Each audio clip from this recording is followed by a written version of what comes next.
Hey guys, my name's Jimmy, and this is how to undo the dumb stuff you did when you were 15 years old. A long time ago, this was my old quad. It's a 1982 Suzuki LT 125. I don't know what that 4x6 is about. It really only does have the one axle. Has the whole time I've owned it, I swear. When I was young, I took this thing all over the place where I live. Basically, this thing went down every quad trail you can imagine. I just beat the crap out of it, and eventually it got to the point where the carburetor needed to be cleaned. So me and my brother, we took it apart, and well, we lost everything. What I actually have left is the body, and it's looking pretty mangled. There is still some usable parts on this, but for the most part, it's junk. I do have a new one on the way from Amazon, but that won't be here for about 2 weeks. So in the meantime, I'm just gonna try and spruce her back up. I basically just got the brake cover off, just inspecting that, but the brakes seem to work pretty spectacularly, honestly. And then we just gotta lube up the chain on the other side here. She's a little stiff in some spots, but for the most part, she does pretty okay. Yeah, but yeah, this will be a fun little machine that I'm gonna get running again, and hopefully you'll see it. The next thing that I kind of just went and did is I removed the chain. The chain is a little looser on here than I would like. It had a fair bit of play. It sat at least a finger width or two above the tensioner here, which a bit much in my opinion. If anybody wants to disagree with me, feel welcome to, but I think it should just be a little tighter. So I'm gonna soak this in oil, I think. Maybe brake fluid. We'll see what I have laying around, honestly. Don't have tons of stuff out here. Kind of live in the bush.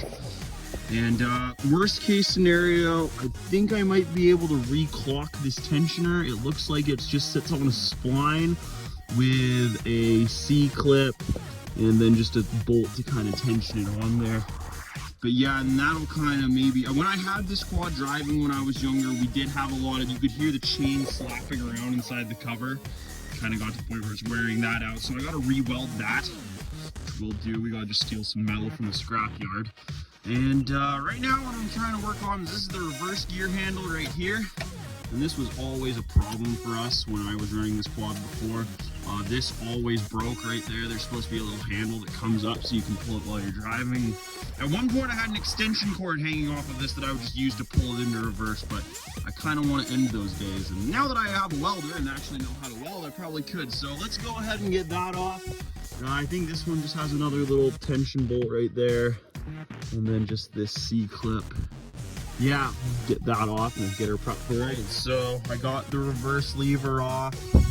Relatively easy, just as I said. There was some fancy pins and some other stuff. This little thing right here, all kinds of fancy retaining washers I've never seen before. It's very cool. So we're gonna get that re-welded.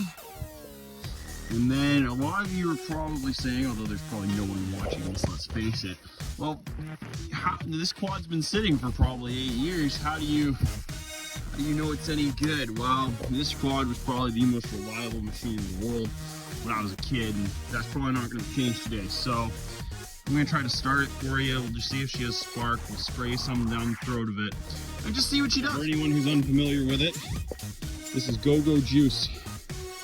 And this gets things going. I would like to point out before I do this, when you have a machine that's been sitting dormant for this long, you should not do this. You should put oil down the cylinder, and you should lube up that motor before you go straight to the starting fluid. But when you know the rules, you can also break them. So that's what I'm gonna do here. So give her a little spray, nice little fog, and not that time. I don't know if any of you just heard that, but that was a quad running. It's just at full throttle because there's no carburetor on there. But yeah, she runs. The thing you should also be doing if you're going to store a quad for a long period of time, you don't want, especially if you're going to have the carburetor off, you do not want a bunch of stuff down your cylinder. So this is just a little piece of honestly, I think I had some parts show up from somewhere in this for my sled last year, and I just threw it on there because there wasn't actually anything in that hole for the last about 8 years. I can't believe this motor's not seized. It's Suzuki, it's the way to go. I actually do want to see how well the quad runs. So, where is my 2-stroke oil? I must have some somewhere. Here we go. Here's some Sierra 2-cycle Marine. So when you're trying to get oil into something like this, it's usually rather difficult. Now, I could try to rely on the engine's own oiling system to do it for me. Let's just check how much oil. I changed this oil probably when I was 12 years old. I don't actually see anything in there. I don't even remember how to check it. Oh, right, there's a window down here. Well, I can't see in there, so maybe there's oil, maybe there's not. Hey, the engine runs. So what I've done here is I've taken a fast food cup. I've put it down the gullet of the cylinder. What that's gonna do is it's gonna give a nice little ramp for oil to run down. Now you don't need a lot, and I'm using 2-stroke oil for this because 2-stroke oil is meant to be burned in a combustion chamber, kind of like gasoline. I mean, it's not a substitute for gasoline by any means. Do not try using this as gas, it won't work. But it is a lubricant. It should lube up that piston pretty good. So once you got it down the cylinder, I usually just pull the motor over.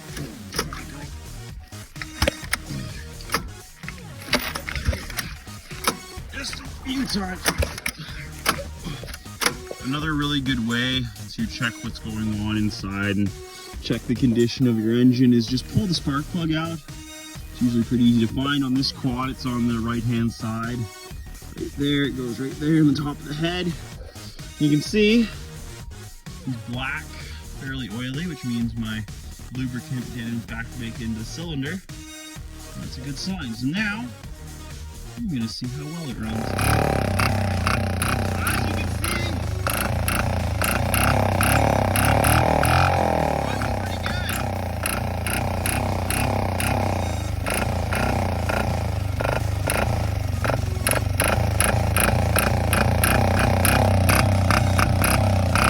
now, for the last probably 30 minutes, I've had a really fun time. You would have just seen it running about a second ago on the video, but in real life, I was actually having a struggle. So, my pull handle broke in a stupid place. So all I had was that, which is wreaking havoc on my hands.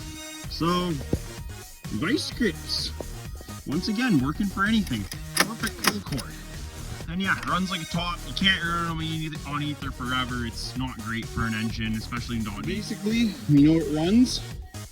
So that's a pretty solid day. I'm gonna clean up here.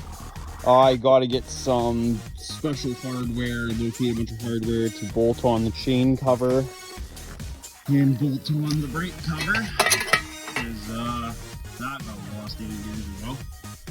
And then we'll have to put all that back together. Hopefully the carb gets here soon. And then this thing should be running and driving. I can't wait. Thanks for watching, guys. Have a great weekend.